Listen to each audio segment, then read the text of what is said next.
अस्सलामुअलैकुम, हमारे लिए आप देख रहे हैं मेरा चैनल। ड्रामा पामाल हमें बहुत सबक दे गया। रज़ा का मरना, रज़ा का घुट घुट के तकलीफ़ अजियत बर्दाश्त करना, उसकी आंखों में नदामत और ये सवाल उठाना कि क्या आजकल की लड़कियों को खुद मुख्तार करना ज़रूरी नहीं है।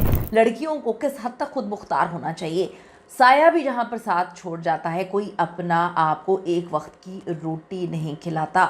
ये ड्रामा इतना हमें हकीकत सिखा गया। इस ड्रामे ने हमें वो चीज़ें सिखा दी जो मेरे ख्याल में बहुत सारी चीज़ें, किताबें, हमें स्कूल कॉलेजेस, हमारे पेरेंट्स को हमें कुछ भी ना सिखा सका।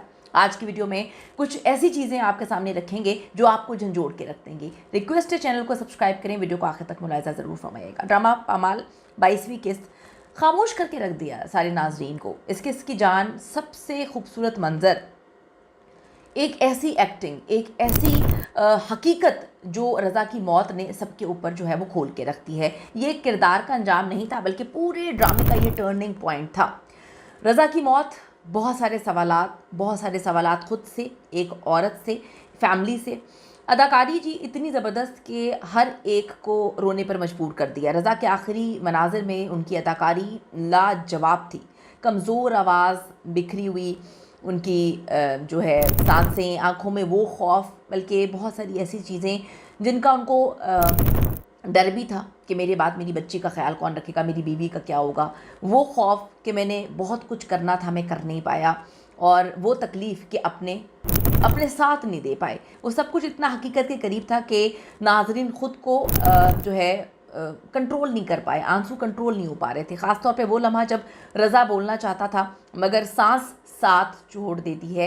ये इस एपिसोड का सबसे बेहतरीन सीन, और रज़ा की इतनी ज़बरदस्त एक्टिंग जो हमें बता रही थी कि हम सांस की डोर है, हमारे इख्तियार में कुछ नहीं, और फिर भी हम इस दुनिया में क्या कर रहे हैं, जुल्म कर रहे हैं, ज़्यादतियाँ कर रहे हैं, हक़ मार रहे हैं, अपने अपनों का ही हक़ मार रहे हैं, उनके साथ ही गद्दारियाँ कर रहे हैं जो हमसे मोहब्बत करते हैं। जज्बाती तौर पे ये सबसे भारी किस्त थी।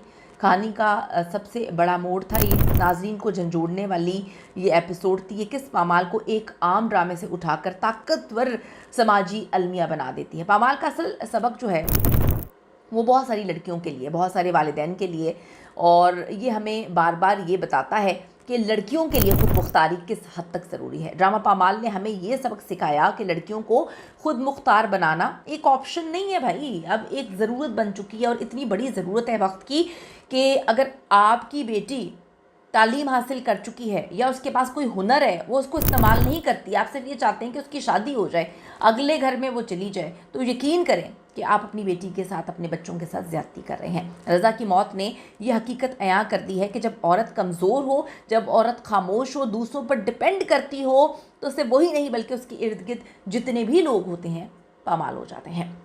ये ड्रामा हमें बहुत सबक देता है, बताता है कि तालीम के बगैर औरत की आवाज़ जो है वो बेआवाज़ रह जाती है।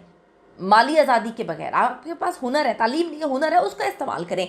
माली आज़ादी के बगैर फ़ैसले दूसरों के हाथों में चले जाते हैं, आपकी ज़िंदगी दूसरों के हाथों में चली जाती है, आप एक एक चारणनी के लिए मोहताज हो जाते हैं। खुद मुख्तारी के बगैर जुल्म के ख़िलाफ़ खड़ा होना बिल्कुल मुमकिन नहीं रहता है। पामाल चीख चीख कर हमें सबक दे रहा है, हमें कह गया अगर लड़की खुद मुख्तार हो तो कोई रज़ा यूँ खामोशी से नहीं मरता। कहाँ माँ बाप के लिए हम बात करें, उनके लिए भी बहुत बड़ा पैगाम देकर गई ये कहानी। बेटियों को सिर्फ सब्र नहीं, ताकत भी सिखाएं, खामोशी नहीं, आवाज़ देना भी सिखाएं, अपने लिए खड़ा होना भी सिखाएं। आखिर में ड्रामे ने यही साबित किया है कि खुद मुख्तार औरत ही जुल्म के चक्कर को तोड़ सकती है। जो लोग आपका साथ छोड़ जाते हैं, आपको किसी के साथ की भी ज़रूरत नहीं होती। यानी कि रज़ा के जब माली हालात ख़राब हुए थे तो सगे भाई ने मुंह फेर लिया, और ये सच है, इसमें कोई झूठ वाली बात नहीं है। सगे बहन भाई मुंह फेर लेते हैं। आपके बुरे हालात अल्लाह ताला किसी पर यह आजमाइश ना लेकर आए, आपके अपने आप का साथ छोड़ देते हैं, आपको तनहा कर देते हैं। गैर फिर आपका हाथ पकड़ लेंगे लेकिन आपके अपने छूट जाते हैं। रज़ा की अदाकारी खामोश दर्द की बेहतरीन मिसाल है जी। ड्रामा पामाल में रज़ा का किरदार अगर किसी वजह से हमेशा याद रखा जाएगा तो वो उनकी जो है दिल में उतर जाने वाली अदाकारी की वजह से। उस्मान ने बहुत अच्छा काम किया। रज़ा की अदाकारी में कोई बनावट नहीं थी, कमज़ोर आवाज़ थी, आखिर में टूटी हुई सांसें, आंखों में छुपा हुआ खौफ, ये सब देखकर जो है लोगों को रज़ा का किरदार जो है वो हकीकत की बहुत ज़्यादा ज़िंदा हकीकत लगा है। रज़ा की खामोशी उसके चेहरे से नज़र आ रही थी। आखिरी मनाजिर ड्रामे की सबसे दर्दनाक जो है वो याद बन चुके हैं। ये कहना गलत नहीं होगा कि रज़ा की अदाकारी ने पामाल ड्रामे को बहुत ऊपर तक उठा के कर लिया। लेकिन जो एक सवाल था, इस पे लोगों ने सवाल किया कि क्या तुम मेरे बाद दोबारा शादी करोगे। पामाल में कैंसर के आखिरी स्टेज पे रज़ा अपनी बीवी से पूछता है, क्या तुम मेरे बाद दोबारा शादी करोगी।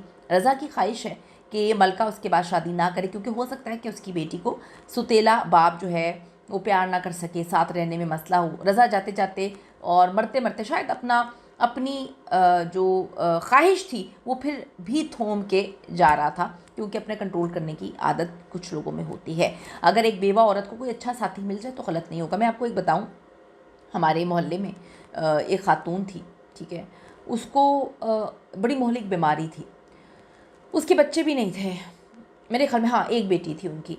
तो वो बेचारी औरत मर रही थी, उसको पता था, डॉक्टर से जवाब दे दिए। उसने फिर भी अपने शौहर की अपनी ज़िंदगी में शादी करवाई, ना सिर्फ शादी करवाई बल्कि अपनी आंखों के सामने शादी करवाई, और उसके बाद वो चंद दिन बाद उसकी डेथ हो जाती है।